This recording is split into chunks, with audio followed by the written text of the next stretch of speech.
Morning, जुम्मा मुबारक। महकती morning में बहुत बहुत खुशामदीद। कैसे हैं आप सब? ठीक ठाक हैं, खुशबाश हैं। उम्मीद है कि अभी अपने प्यारों के साथ सेहतियाब जो है मेरा शो देख रहे होंगे खुशी खुशी।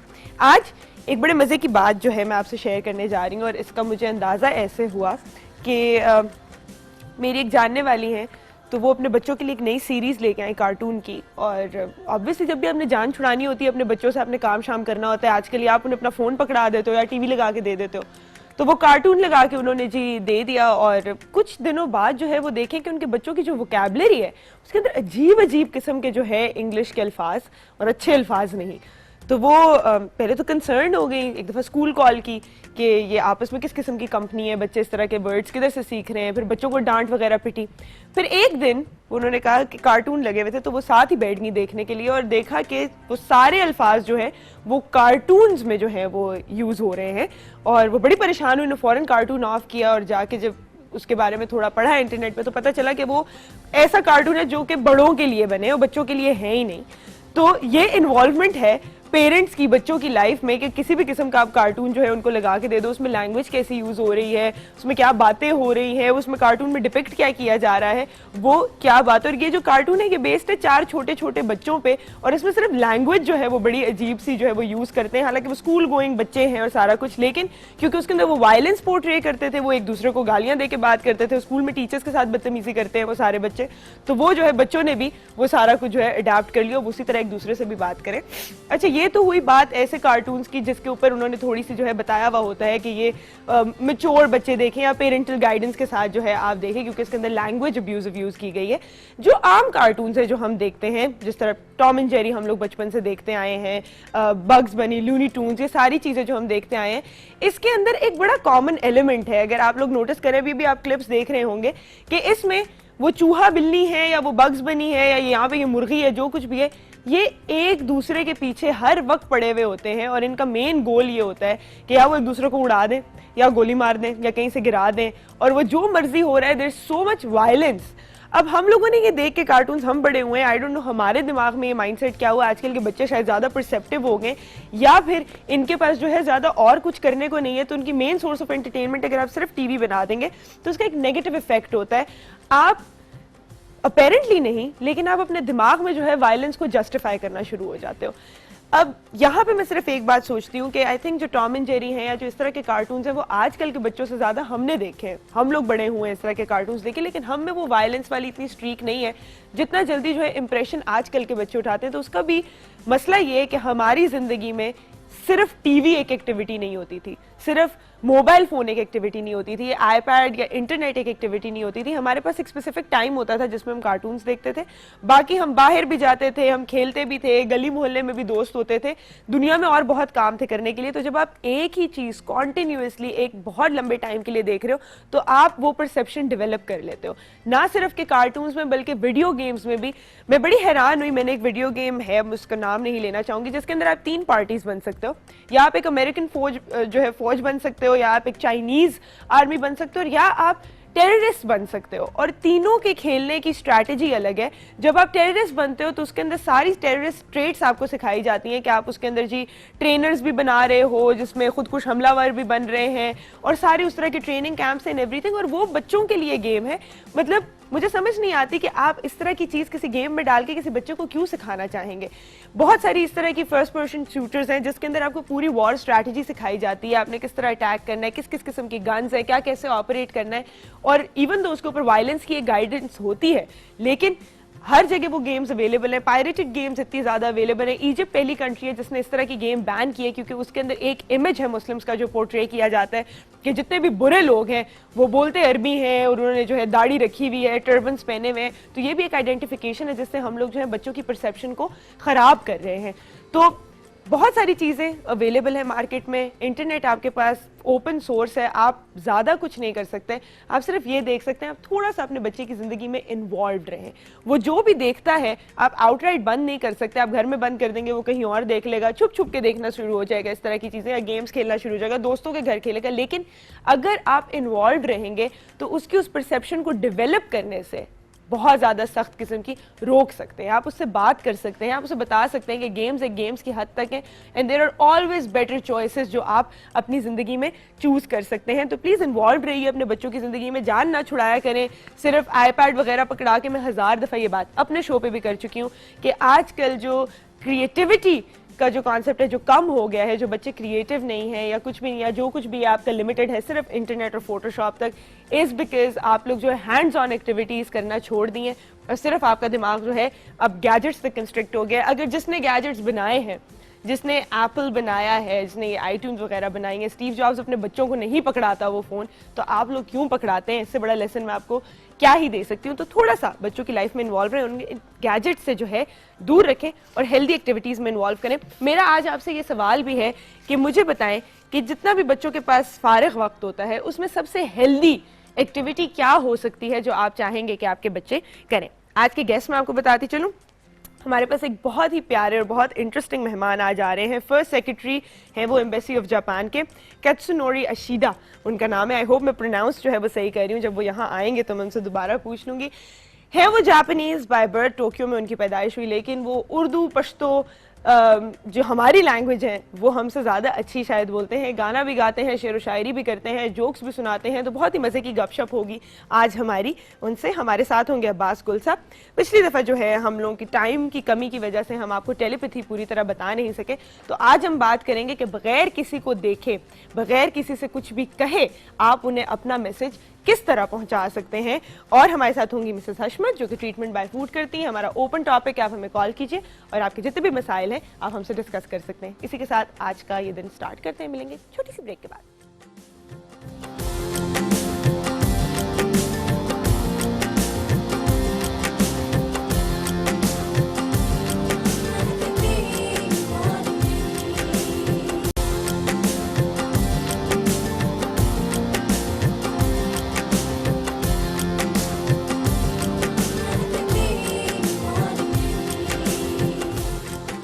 मॉर्निंग में एक बार फिर खुशामदीद। हमें ज्वाइन किया है यहाँ पे हमारे बहुत ही प्यारे से guest Katsunori Ashida. He is the first secretary of embassy of Japan. कोनिचिवा, योकोसो। थोड़ी सी परफेक्ट ठीक है। बहुत बहुत खुशामदीद आपको। मुझसे ज्यादा अच्छी उर्दू ये बोलते हैं, मैं आपको इतना बता देती हूँ। तो ऑडियंस के लिए सबसे पहले तो वेलकम टू आवर शो। शुक्रिया बहुत बहुत। अच्छा, मैं चाहूंगी आप सबको बताएं कि आप कितने अरसे से हैं पाकिस्तान में? अच्छा, मैं सबसे पहले पाकिस्तान में आया था 1993 में। अच्छा। अगस्त की बात थी। अच्छा। और उसके बाद 1997 तक यहाँ गुजारा और टोक्यो वापस जाके और किसी दूसरे ममालिक भी काम किया। उसके बाद दोबारा आया था 2007 में। अच्छा। 2007 से लेके 9 तक यहाँ था और फिर 2013 तीसरी मरतबा आया। तो लिहाजा कुल मिला के 8 साल मैं पाकिस्तान में रहता हूँ। लिहाजा कुल मिला के कितनी दफ़ा आपने सुना है कि मैं ये अल्फाज इस्तेमाल करूँ अपनी लैंग्वेज में? आपकी उर्दू बहुत अच्छी है। शुक्रिया। तो ये किस तरह सीखी? सबसे ज़्यादा किसने सिखाई आपको? असल में मैं उर्दू सीखने से पहले यूनिवर्सिटी में हिंदी सीखी थी। अच्छा जी। यहाँ पे या उधर? नहीं, जापान में। जापान के एक यूनिवर्सिटी है ओसाका की। अच्छा। वहाँ मैंने हिंदी सीखी थी। हाँ। और हमारे जो वज़ारत ख़ारिजा मिनिस्ट्री फॉरेन अफेयर्स, वहाँ दाखिला लेने के बाद उर्दू सीखना शुरू किया है। अच्छा। और पंजाब यूनिवर्सिटी के ओरिएंटल कॉलेज। हाँ। और उसके बाद इस्लामाबाद के national institute of modern language, आजकल यूनिवर्सिटी बन गए हैं लेकिन उस वक्त इंस्टीट्यूट था। नमल है, आजकल नमल कह रहा था। वहाँ मैंने उर्दू सीखी है। अच्छा, तो आपने प्रॉपर जो है सीखा है इसको। जी हाँ। इसलिए इतनी अच्छी। कहते हैं कि जापान में बहुत सारी यूनिवर्सिटीज में उर्दू एज सब्जेक्ट पढ़ाया जाता है। देखिए, जापान में तीन चार यूनिवर्सिटीज जहाँ उर्दू सिखाई जाती हैं। अच्छा। उनमें से एक ओसाका में है, वहाँ मैंने सीखी है। अच्छा, ये मैं उन बच्चों के लिए कह रही हूँ जो उर्दू के पेपर को बहुत लाइट लेते हैं ना, कोई बात नहीं, नंबर आए ना आए, इसको भी आप पूरा सब्जेक्ट बना के बाहर जाके सिखा भी सकते हैं। अच्छा, आप कहाँ कहाँ गए हैं पाकिस्तान में? जी, जैसे मैंने कहा 1993 में आया था। उस वक्त अमन अमान की सूरत हाल काफ़ी बेहतर था, लिहाजा मैं पेशावर भी खैबर पास तक जा सका था। और मैं इस्लामाबाद खुदा से पुख्तो भाई आप पुख्तोम भाई मैं क्या पश्तो भी आती है ना भाई, हमारे अपने लोगों को इतनी लैंग्वेजेस नहीं आती। अच्छा ये पेशावर में सीखी थी पश्तो? जी नहीं, यहाँ भी सीखी एक पख्तून से, यानी बाज़ औक़ात आते थे, उसके साथ गपशप लगाता था और कभी कभी मज़ाक के तौर पे बोलना शुरू किया था, लेकिन आहिस्ता आहिस्ता सीखी तो नहीं है, लेकिन लिख सही। और पेशावर बड़े बड़े शहर तो सब गया हूँ, जैसे मुल्तान हो, कराची, लाहौर, फैसलाबाद वगैरह, क्वेटा भी अच्छा मैं गया हूँ। पहले गए हैं, अब इतना नहीं जाते? अब काफी पाबंदी है, सिक्योरिटी सिक्योरिटी इश्यूज। रीजंस। तो खाना सबसे ज्यादा कहाँ का, लाहौर का खाना सबसे ज्यादा पसंद आया? जी हाँ, मैं सबसे पहले लाहौर में रहा था, अच्छा। इसलिए लाहौर का खाना मसला पाए हो, बोंग हो, कुन्ना हो, सारे कुछ मैं किसने यहाँ पे खाया हुआ है ये बोंगो कुन्ना? सबने? अच्छा मैंने बोंगो नहीं खाया मैंने, ये क्या है, क्या होता है? बोंग भी ये गाय का एक हिस्सा है, इसको काफी अरसे से पका के बनाते हैं। मुझे भी रेसिपी तो नहीं आता, लेकिन मेरे दोस्त है वो हमेशा मेरे घर आते हुए लेके आते हैं। बोंगो लेके आते हैं? हाँ, बोंग पाए। हाँ। वाह जबरदस्त। अच्छा मैंने कभी नहीं खाई, ये तो मुझे भी खाना चाहिए। अच्छा। तो सबसे ज्यादा अच्छा खाना लाहौर का लगा? ये मिर्ची नहीं लगी? मिर्च काफी पसंद करता हूँ। अच्छा। आगाज में मैं नहीं खा सका था, लेकिन आहिस्ता आहिस्ता हौली हौली अच्छा। कितना मुख्तलिफ है आपका जापान का खाना और यहाँ का खाना? बहुत फर्क है, क्योंकि हमने तो सुना है वहाँ पे ज्यादातर चीजें जो है लाइव ही खाई जाती हैं। जी हाँ, सबसे बड़ा फर्क है हमारे यहाँ जो समंदर इर्द गिर्द सी फूड है, इसलिए सी फूड फ्रेश है, और हम मछली कच्ची खाते हैं। हाँ, कच्ची मछली भी खाते हैं। सुशी का कॉन्सेप्ट हाँ, इधर जी से हाँ, आता है। बिल्कुल सही। बिल्कुल। और यहाँ काफी मुख्तलिफ किस्म के मसाला है, लेकिन उधर तो इतना नहीं है। जैसे नमक है, चीनी है और सोया सॉस, बस इसके अलावा भी कुछ होता है, लेकिन इतना वैरायटी नहीं है जितना हम तो यहाँ इतना है। मसाला डालते हैं कि उसका अपना टेस्ट गलती से ना आए हमें। ये वो जो उसका अपना ओरिजिनल फ्लेवर होगा, हमारे लिए बहुत मुश्किल होती है। अगर मैं कभी भी बाहर गई हूँ तो मुझे बाहर का खाना नहीं खाया जाता। अच्छा। मसाले याद आते हैं। आपको याद नहीं आता अपना खाना? अच्छा आता है? देखिए सही तौर पे नहीं है, लेकिन अच्छा आपने यहाँ पे पाकिस्तान में जापानी खाना खाया है? बाहर बहुत कम खाता, बल्कि मैं घर पे खुद पका के खाता हूँ। अच्छा तो वो तो अच्छा ही होगा ना, क्योंकि मैं जानना चाहती हूँ कि जो हमें ये लोग कहते हैं कि जापानीज रेस्टोरेंट है, जापानीज शेफ है और हमें फिर वो मसालों वाली फिश खिलाते हैं, तो क्या ये वाकई जापान में भी ऐसी बनती है कि नहीं? आपको मैं एक और बड़े मजे की बात बताऊँ, हमने हौले हौले वर्ड सुना, थोड़ा सा इसके अंदर आपको जो है कोई गाना भी याद आया होगा, बहुत अच्छा गाना गाते हैं ये। तो टाइम है छोटी सी ब्रेक के बाद वापस आएंगे और हम सुनेंगे इनसे एक बड़ा मजेदार सा गाना।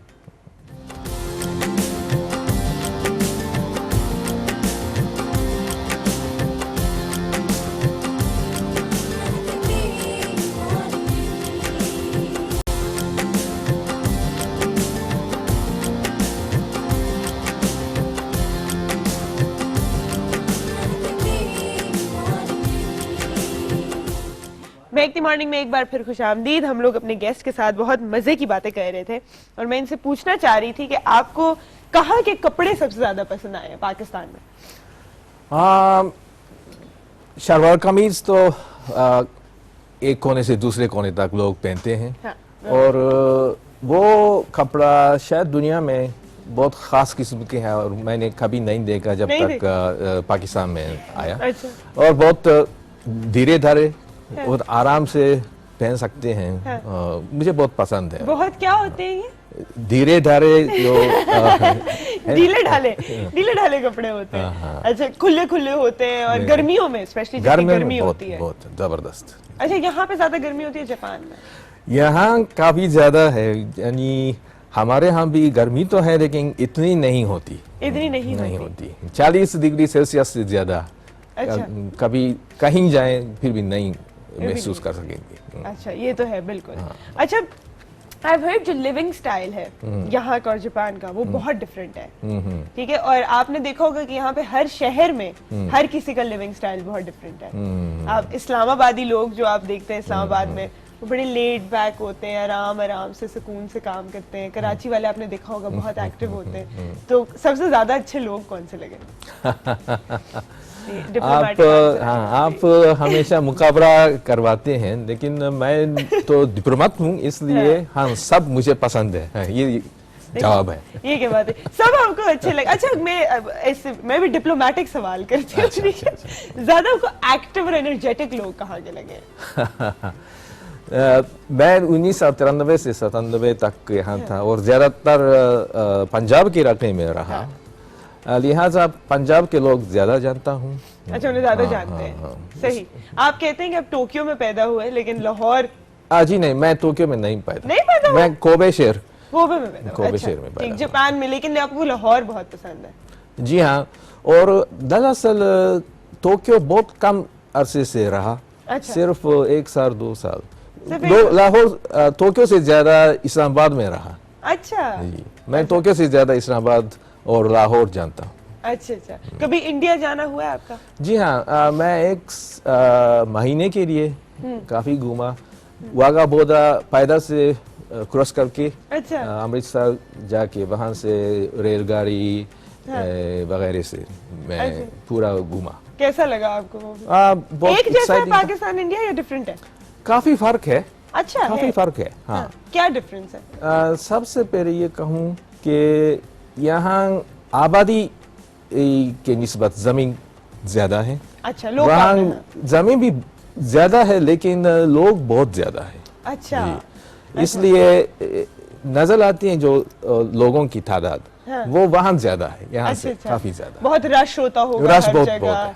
अच्छा, बहुत ज्यादा लोग होते हैं। अच्छा, और ये डिफरेंस जो है वाघा बॉर्डर क्रॉस करते ही नजर आ जाता है? जी नहीं, दोनों पंजाब की हिस्सा है। पंजाब तो खेतों के खेतों, लिहाजा फर्क नहीं है, लेकिन आहिस्ता आहिस्ता शहर के अंदर जाएंगे तो महसूस करता है ये कुछ फर्क है। जबरदस्त। माउंटेन्स में गए हैं आप? शिमला पाकिस्तान के अंदर? जी हाँ, मैं गिरगिट भी गया। अच्छा जी, गिरगिट, हुंजा और उसका रू वगैरह गया। कैसा लगा आपको? मुझे बहुत अच्छा लगा। बहुत अच्छा लगा।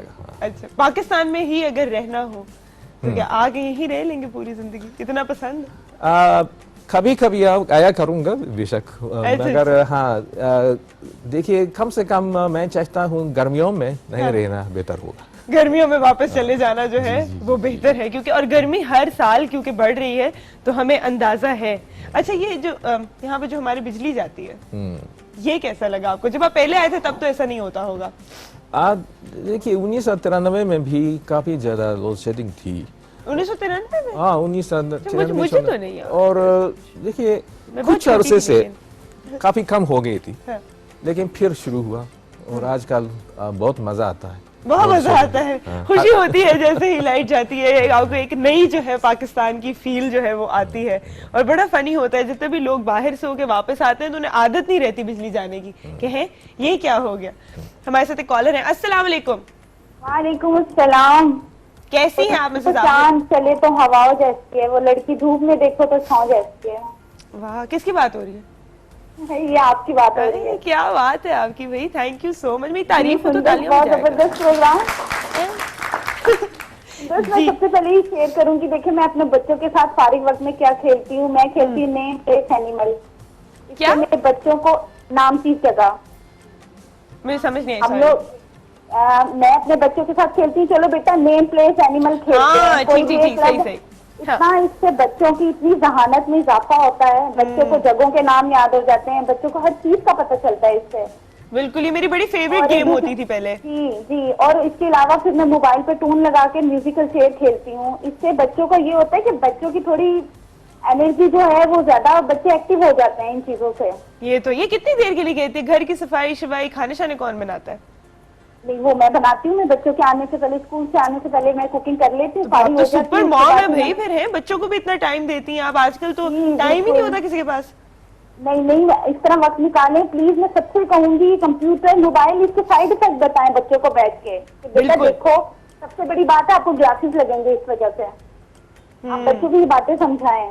हाँ और बिल्कुल, आप आपने बिल्कुल ईमान सही से कहा। अच्छे- और ये जो गेम आपने बताई है, जी जी जी जी, मैं कह रही हूँ आपकी गेस्ट इतने अच्छे हैं। देखिए मैं सुन रही थी, इन्होंने एक एक बात उर्दू में बोली, इन्होंने गिनती भी उर्दू में बोली है। 1993 1993 से 1997 है ना? बिल्कुल और बिल्कुल। सुंदर गिफ्ट के लिए आपने मेरा नाम जरूर लिखना है। ठीक है, लिख दूंगी। सही है। ये बड़ी मजे की इन्होंने हमें गेम बताई, नेम प्लेस एनिमल थिंग वाली। ये पहले बहुत ज्यादा बच्चे खेला करते थे और बड़ा कंपटीशन होता था, अब नहीं। अच्छा, जापान इज नोन एज सबसे जो है आगे फास्ट फॉरवर्ड टेक्नोलॉजी का शहर है, वो हम कहते हैं वहां से टेक्नोलॉजी स्टार्ट होती है बेसिकली। तो क्या वहां पे भी बच्चे आईपैड्स एंड आईफोन्स बहुत जल्दी उम्र से यूज करना शुरू कर देते हैं?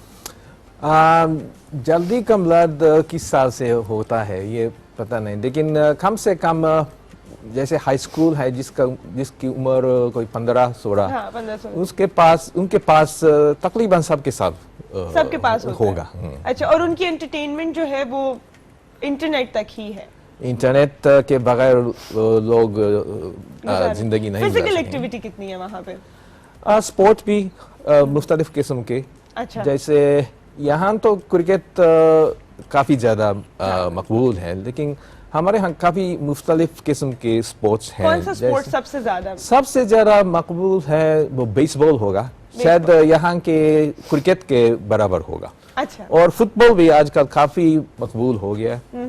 शायद जो लोग खेलने की जो तादाद है वो तकरीबन एक ही पहुंच गए हैं। बेसबॉल और फुटबॉल बेसबॉल, की। फुटबॉल, और इसके अलावा वॉलीबॉल हो, बास्केटबॉल हो, टेनिस, हाँ। काफी मुख्तलिफ किस्म के। और अच्छा। मार्शल आर्ट्स जैसे मार्शल आर्ट्स। जूडो है, केंडो, कराटे है, वो भी अच्छा। बहुत आपको आती है मार्शल आर्ट्स? मुझे जूडो तो कुछ सीखी। अच्छा, जी हाँ। सीखिए। मतलब आप बिल्कुल लीथल इफेक्ट तक सीखी है कि बस थोड़ी बहुत? देखिए, जो हर मर्द स्कूल में ये लाजमी है। लाजमी है? हाँ, लाजमी है। अच्छा, सब। और लड़कियों के लिए? लड़कियों के लिए लाजमी नहीं है। हाँ, क्यों? ये क्या बात है, लड़कियों के लिए तो और लाजमी होना चाहिए, सेल्फ डिफेंस और जूडो और सब कुछ, नहीं? शायद कम से कम मेरे जमाने में ये नहीं था, आजकल तो हो सकता है। अच्छा, कितने अच्छे डिप्लोमेटिक आंसर्स देते हैं ये। इनके साथ मुझे और बैठना चाहिए थोड़ी देर। टाइम हुआ एक छोटी सी ब्रेक का। ब्रेक के बाद हम सुनेंगे वो गाना, प्रॉमिस।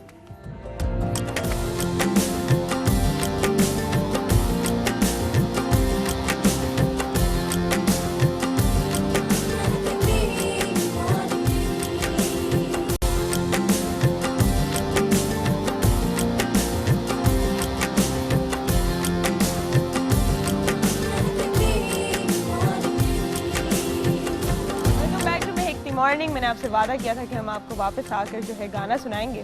क्या आप रेडी हैं? मैं आपका साथ देने की कोशिश करूंगी, ठीक है? Please please. ठीक, तो चलें जी, हम स्टार्ट करते हैं। दे दीजिए मुझे लिरिक्स।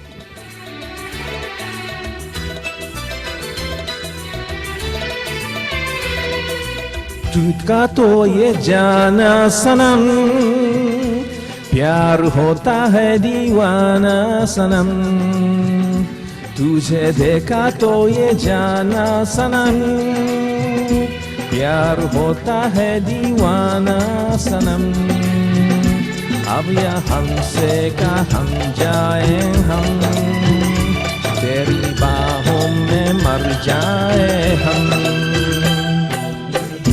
तो ये जाना सनम, प्यार होता है दीवाना सनम, अब यहाँ से कहाँ जाए हम, तेरी बाहों में मर जाए हम, तुझे देखा तो ये जाना सनम।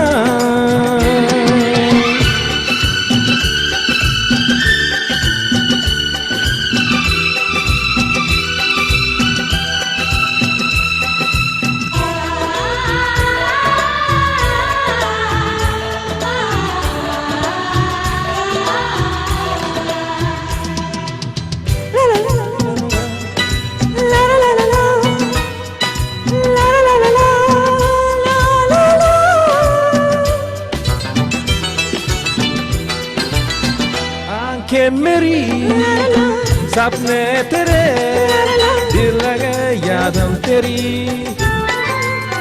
ओ मेरा है क्या सब कुछ तेरा, जान तेरी सांसों तेरी। मेरी आँखों में आंसू तेरे आ गए, मुस्कुराने लगे सारे हम।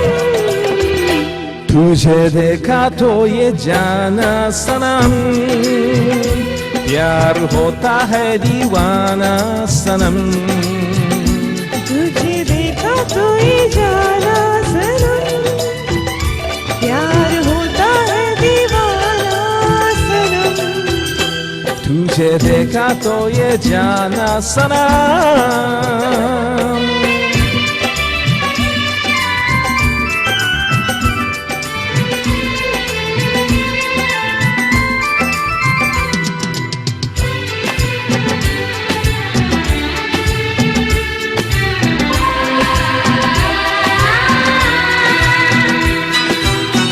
ये दिल कहीं लगता नहीं, क्या कहूँ मैं क्या करूँ।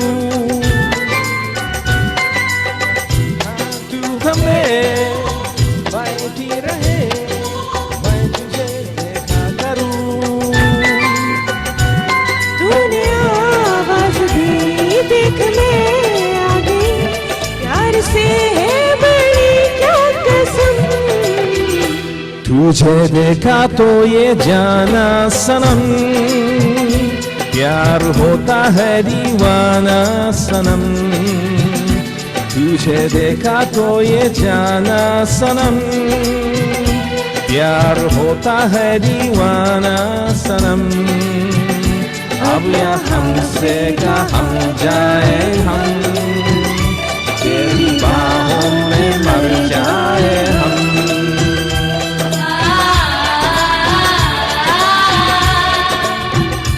तेरी बाहों में मर जाए हम।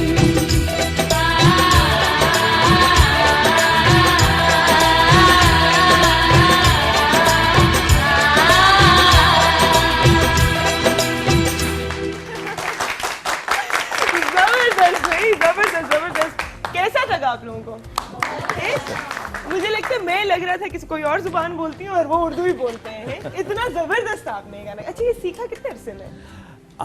असल में पिछले साल एक फंक्शन था अच्छा। जिसमें मैंने कोशिश की थी उसको, उस गाने को लोगों के सामने गाने के लिए। अच्छा। हाँ, तकरीबन एक महीना मैंने महीना? बार सुन के अच्छा। सीखा। अच्छा, समझ आती है पूरे गाने की? हाँ जी हाँ, अच्छा। याद करने से पहले मैंने मतलब भी अच्छा। तकरीबन कोई मुश्किल अल्फाज तो नहीं है, हाँ। लेकिन अच्छा, ये गाना क्यों? यही एक हमारे दोस्त है, हाँ। उनसे मैंने मशवरा ली अच्छा। किस गाना मुनासिब होगा, लोग खुश हो जाएंगे। हाँ। तो उनका जवाब ये था कि ये गाना है काफी पुराना तो है, लेकिन मुसलसल लोग पसंद करते हैं, इसलिए इस गाने को अच्छा। गाएं। हाँ तो उन्होंने आपको सही जो एक ऐसा गाना चुन के दिया जो हर किसी को अच्छा लगता है। जी जी। अच्छा। और देखिए एक बात मैं इजाफा करना चाहता हूँ, जो हाँ। शाहरुख खान है, हाँ, मेरे शाहरुख खान। जो हम उम्र के हैं। अच्छा, आपकी हम उम्र है? जी, हाँ। अच्छा, हमारे पास अपने शाहरुख खान आए हैं आज भी, लाइव परफॉर्मेंस हुई है। क्या बात है आपकी। काजल मेरी हम उम्र नहीं है, मेरी अम्मा की हम उम्र हो सकती है वो, बिल्कुल ठीक। मैंने कहा गलत फहमी ना हो किसी को भी मेरी उम्र की। थैंक यू सो मच, आज आप हमारे शो पे। आई होप आपको भी मजा आया हो। नहीं, बिल्कुल। आई होप मैंने आपका गाना खराब नहीं किया। हाँ, नहीं नहीं बहुत मजा आया। खुश किया। हुआ। तो थैंक यू सो मच, आप इधर आए, मुझे बहुत खुशी हुई आपसे मिलके। आप लोग कहीं भी मत जाइएगा, हम लोग लेंगे एक छोटी सी ब्रेक और वापस आते हैं अपने प्रोग्राम के बकिया हिस्सा के साथ।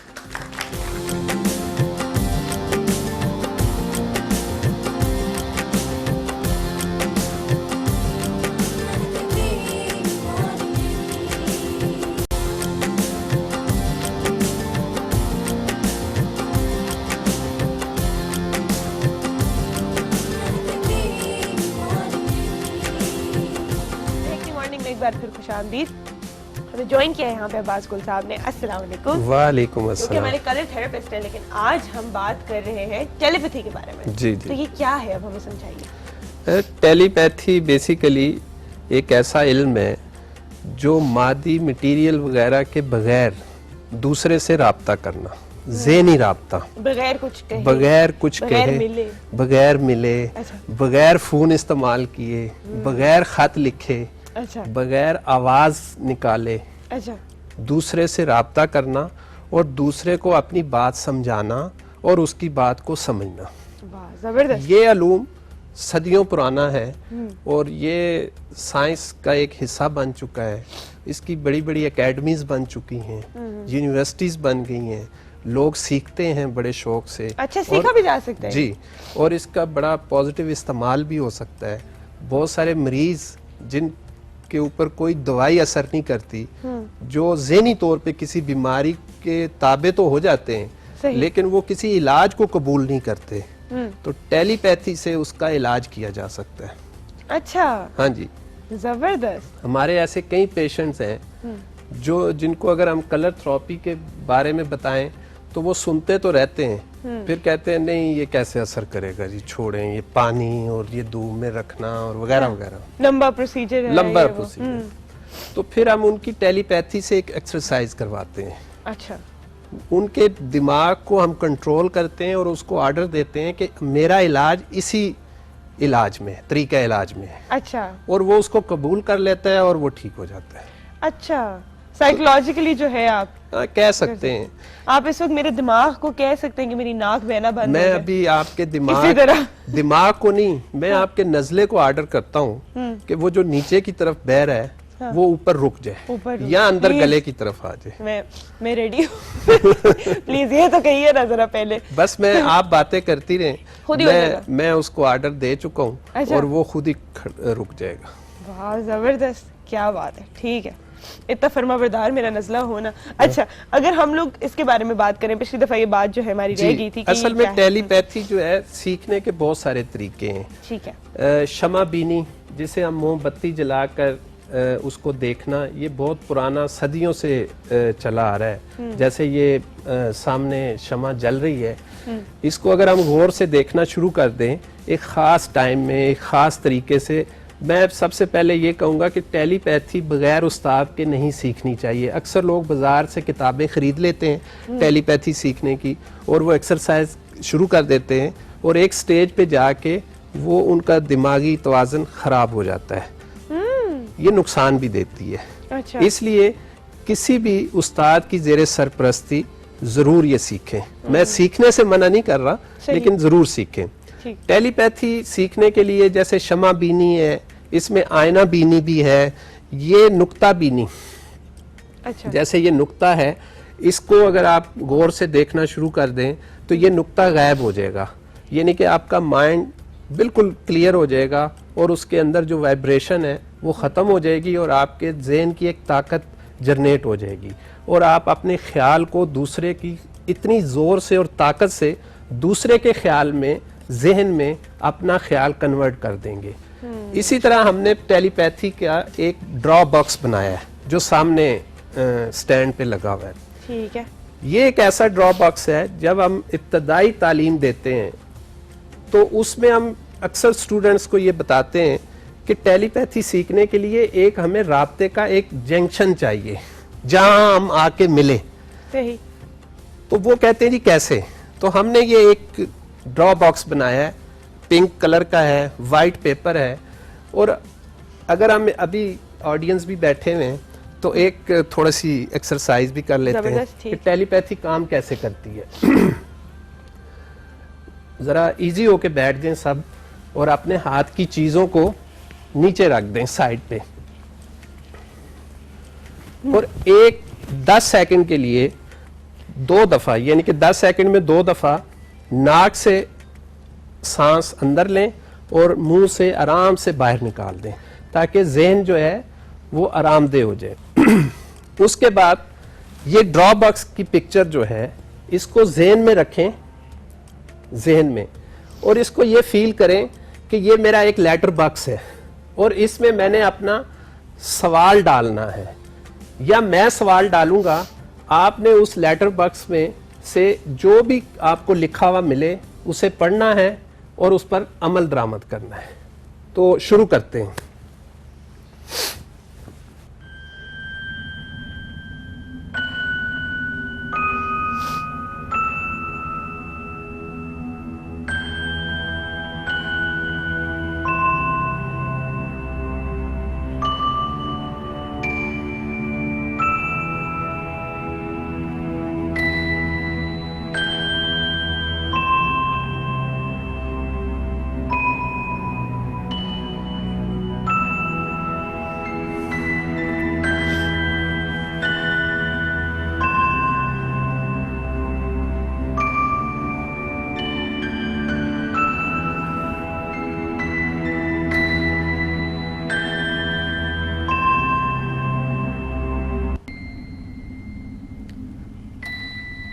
मुझे जी। तो प्यास लग गई है, जी, मुझे प्यास लग गई है। प्यास लग गई है। नहीं वाकई। जी, मैंने कुछ 3-4 सवाल जो हैं वो इस ड्रॉप बॉक्स में ड्रॉप किए हैं। अगर ऑडियंस में से या अपने कोई लोग जो हैं उनको मेरा कोई सवाल समझ आया हो या उन्होंने पिक किया हो तो प्लीज़। क्या लगता है आपको इस पे क्या सवाल होगा? हाइये माइक बताइए। जी। पानी पियो। हमें और भी पानी है, मुझे प्यास लगी, उधर भी पानी। आपको क्या लगा? मुझे इन्होंने बोला है कि मैंने आके अपना मोबाइल दूं। मोबाइल दो इन्हें? हाँ। ये वाला ये इल्म मुझे भी सिखाएं। और क्या मैंने अच्छा, और किसी को और ये कि मैं इधर इनके पास साइड में सोफे पे आके बैठूं। है? हाँ। अब्बास साहब, जी। ये किस किस्म के सवाल डाले हैं आपने इस बॉक्स में? है ये वो आगे साथ बैठ भी जाए, आपको नंबर भी दे दें। जी। अच्छा, और भी कुछ और मैंने भी कुछ तीसरा है? सवाल जी, भी जी। मैंने डाला है। हाँ, और कोई किसी और को भी आई टेलीपैथी आई स्पेसिफिक थी। बाकी मुकर गए हैं। मैंने 3 सवाल जो है वो इसमें प्लान किए थे हाँ। कि मुझे पानी पिलाएं। अच्छा हाँ जी। अच्छा। और दूसरा सवाल मैंने ये किया था हाँ। कि मेरे पास आके बैठें, मुझसे बातें करें। हाँ। और तीसरा सवाल मैंने किया था कि आप यहाँ आ गए हो मेरे पास तो मुझे अपना मोबाइल दे दें। अच्छा एक सेकंड, मेरे पास ना इसका प्रूफ हो सकता है क्योंकि ये आपने मुझे पकड़ाया था जी। ब्रेक में जी। कि ये आप खोलिएगा शो के दौरान। जी जी। ठीक है, तब हम देखते हैं कि ये सच बोल रहे हैं कि झूठ बोल रहे हैं। ठीक है, अच्छा इस पे लिखा है जी पहला कि पानी पिलाओ। जी। पानी पिलाओ लिखा हुआ है, नजर आ रहा है सबको। दूसरा लिखा है मेरे पास आकर बैठिए। जी। और तीसरा लिखा हुआ है कि अपना मोबाइल मुझे दे दो। मुझे प्यास लग गई थी। जी। ये मैं थोड़ी खुदगर्ज हूँ, मैंने आपको पानी नहीं पिलाया था, मैं कब मुझे कोई पानी पिलाए। मैं असल में ड्रॉप बॉक्स मेरे पास बहुत है ना, रेंज जरा खराब हो रही है सवालों ठीक है। की। तो ये लेकिन- देखें कि ये एक इतना आसान और पावरफुल इल्म है हाँ। कि अगर हम इसकी एक्सरसाइज करें तो हम बहुत सारी चीज़ों को अपने ज़हन के तल्लक से दूसरों को कंट्रोल भी कर सकते हैं और अपना मैसेज भी वहां तक पहुंचा सकते हैं और इससे बीमारियों को भी ठीक कर सकते हैं। ठीक कर सकते हैं। जितनी खवातीन हैं वो इस तरह के सवाल डाला करें, आज मेरे लिए इतने तोले का तरबूज कंगन लेके आओ। आए। है तरबूज तरबूज डालूंगी मैं इसके अंदर। अगर मैंने सीजन है ना। करनी है, मैं चाहूंगी मैं ऐसी चीजें डालूं जो मियाँ वैसे नहीं लेके आते हैं। असल में जब छोटी तो- चीजें आप डालेंगे वो नजर नहीं आएगी मियाँ को, जब तरबूज मैं डालेंगे आपको तो एक तोले का कंगन जो है ना छोटी चीज नहीं होती है। वो बात कहेगी ठीक आए है, नहीं वो मैसेज। आ जाएगी उन्हें नजर, वो इग्नोर कर दे वो और बात है। टाइम वो एक छोटी सी ब्रेक का, ब्रेक के बाद वापस आएंगे और हमारे साथ होंगी मिसेस हशमत भी।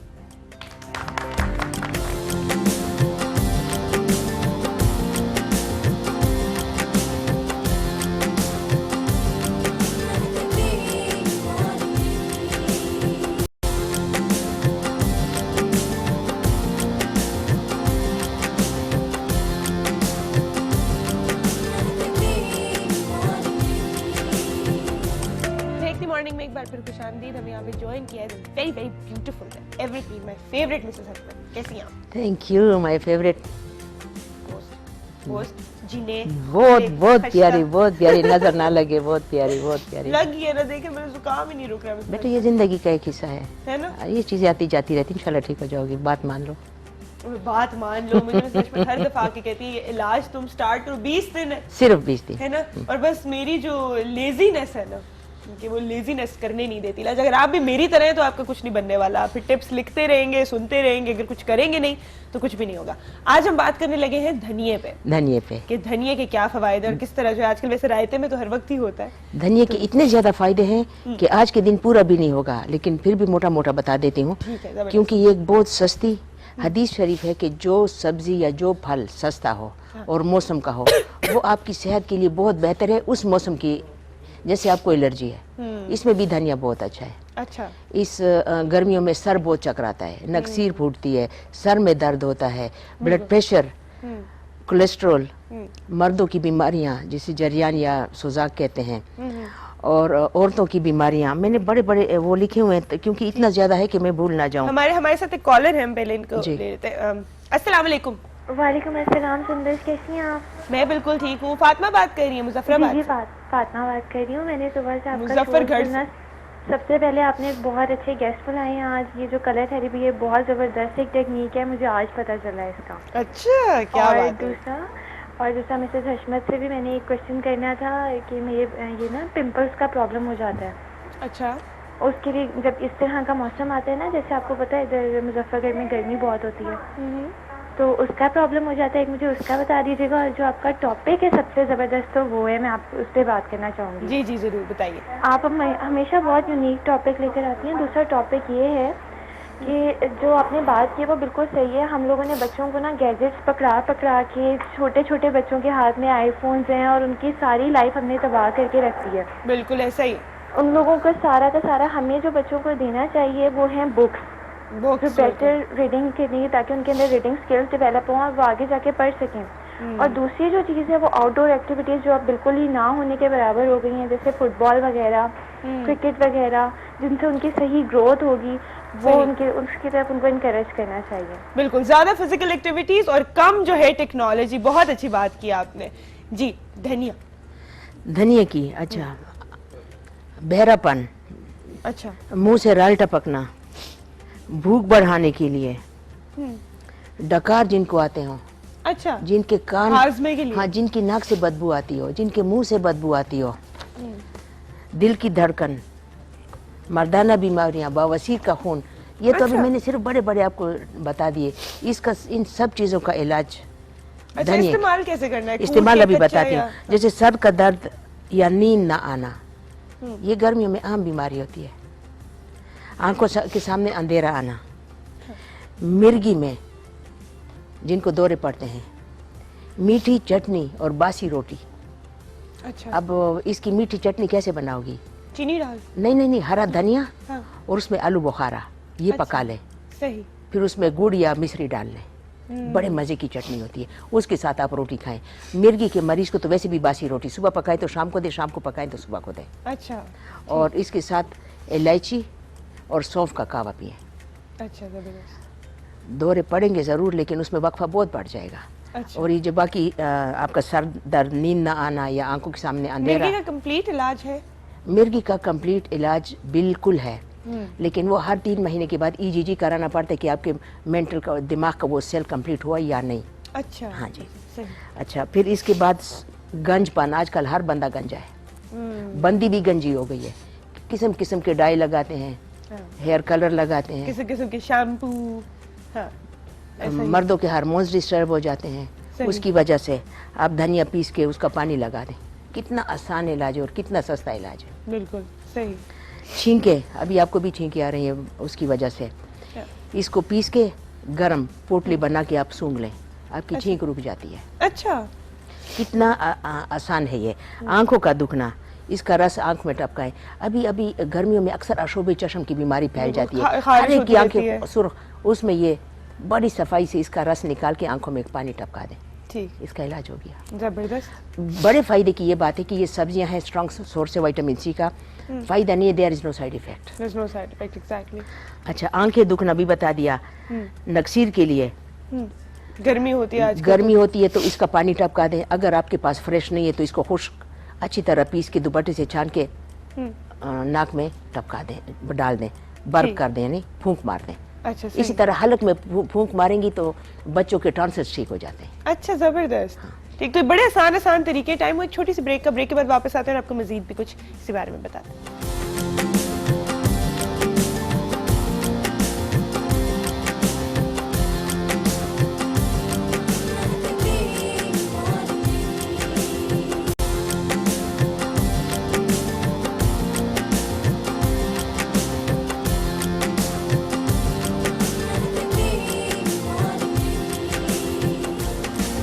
मॉर्निंग में एक बार फिर खुशामदीद। हम आपको चंद और फवायद बता सकते हैं अभी धनिए के, क्योंकि हमारे पास टाइम बड़ा कम है, तो जल्दी जल्दी से नोट कर लीजिए। हाँ जी, मुंह की बदबू के लिए आप धनिए के पत्ते वैसे ही चबा लें। बाज़ लोग कहते हैं हम प्याज इसलिए नहीं खाते कि हमारे मुंह से बू आती है। दोपहर को जो इंसान प्याज खाता है उसकी इम्यूनिटी इतनी बढ़ जाती है कि हकीम सईद कहते होते थे कि मैं नहीं मानता कि जो दोपहर को खाना प्याज खाए वो बीमार हो जाए। अच्छा। फिर कहते थे मैं नहीं मानता जो रात को प्याज कच्चा खाए वो ठीक कैसे रहे, रात को जहर होता है। दिन को प्याज और प्याज ताज़ा खाना चाहिए, दिन को ज़रूर खाने में प्याज शामिल करें। कहते हैं refinement is injurious for health. अब हम बर्गर वाले लोग हैं, मेयोनीज वाले सैलेड बन गए। जो सादा चीज़ें थी गर्मियों में प्याज में थोड़ा सा सिरका डाल के वो खाएं, आपका मैदा, आपका हाजमा, आपके पेट के कीड़े, आपका कब्ज कुछ भी नहीं रहेगा, आपका कोलेस्ट्रॉल लेवल कंट्रोल रहेगा। इतना फ़ायदा है। कहते हैं कि इवन जब आप कुछ होती है ना खवातीन जो कहते हैं मैंने गार्लिक नहीं, क्या क्या कहते हैं, गार्लिक लहसुन मैंने जो है नहीं साफ करना क्योंकि फिर हाथ से स्मेल नहीं जाती। उसके बाद भी अगर आप थोड़ा सा धनिया जो है उसके ऊपर रब कर ले फिंगर्स में तो स्मेल चली धनिया कर लें, नमक लगा लें, मकई का आटा लगा लें। आप इन सब चीज़ों से एक और चीज़ है, अभी मेरे सिरका लगाने बिल्कुल स्मेल ख़त्म हो जाती है। आप प्याज खाने के बाद चंद दाने आप धनिया के चबा लें, आपकी स्मेल ख़त्म हो जाती है। लेकिन खाएं ज़रूर। दांत के दर्द के लिए, दांत की डिके, ये जो कैविटीज़ बन जाती है उसके लिए प्याज बेहतरीन है, लेकिन ऊपर से आप ये खा लें क्योंकि आपकी यहाँ से यहाँ तक की सारी बीमारियाँ गई। अच्छा, हाफजे के लिए, मुँह की बदबू के लिए, जिनकी राल टपकती है उनके लिए एक हिस्सा धनिया और आधा हिस्सा हरीड़ ये पीस लें और हर खाने के बाद आधा चम्मच लें। और अगर आपका हाजमा ठीक नहीं है तो और ब्लड प्रेशर नहीं है तो थोड़ा नमक भी मिला लें, काला चूरन सा बन जाता है। बहुत रिलैक्स रहोगे और साथ में कॉन्स्टिपेशन भी नहीं होती। अच्छा, और इसको डेली बस रूटीन में खाते रहिए, तो खाना ही है। अगर खुश्क है तो खुश्क खाएं, ताज़ा है तो ताज़ा खा लें। जबरदस्त, दोनों का फ़ायदा एक जैसा है। ठीक है। अच्छा, भूख बढ़ाने, खुनाक एक बीमारी जिसको इंग्लिश में डिफ्थीरिया कहते हैं। अच्छा, डीपीटी के बच्चों को वैक्सीन लगाए जाते हैं। अच्छा, ये इतनी बुरी बीमारी, उसे मर जाता है, गला बंद हो जाता है। अच्छा, अच्छा, उसके लिए धनिया बेहतरीन चीज़ है। अच्छा, इसका अगर आप मेथड बता दें कि किस तरह खाना है, उसके बाद मेरा टाइम बड़ा कम रह गया है। धनिया खुश्क एक हिस्सा, 5 हिस्से साबुत मसूर, ये पीस लें और फिर इसको पानी में उबाल लें, फिर इसके गरारे कर लें। ठीक, जबरदस्त। भूख बढ़ाने के लिए अक्सर बच्चे नहीं खाते, सही। 2 बड़े चमचे धनिया का पानी पिला दें। ठीक है, आज के लिए जो है हम आपको इतनी ही टिप्स बताएंगे। धनिया को जैसे हमने कहा आगे फिर डकार अगली दफा अगली दफा जो है हम आपको इसके आगे का बताएंगे, भूख किस तरह बढ़ानी और फिर उसके बाद हजम कैसे करना है, ये हम आपको नेक्स्ट प्रोग्राम बताएंगे। Thank you so much Abbas sahab, आप हमारे पास आए। Thank you my dear, thank you, always wonderful having you. आपको मैं जाने नहीं दे रही, आप दोनों ने भी मेरा इलाज करना है। आप लोग जो है have a wonderful wonderful weekend. अपना बहुत बहुत ख्याल रखिएगा, अपने प्यारों का बहुत ख्याल रखिएगा, अच्छी अच्छी बातें कीजिएगा, अच्छे अच्छे काम कीजिएगा इस वीकेंड पे भी। और वैसे भी जिंदगी में महकती मॉर्निंग महके हर पल जिंदगी। आपको अल्लाह ताला अपने हिफ्ज़-ओ-मान में रखे। मेरी तरफ से अल्लाह हाफ़िज़। मुलाकात होगी अब मंडे को।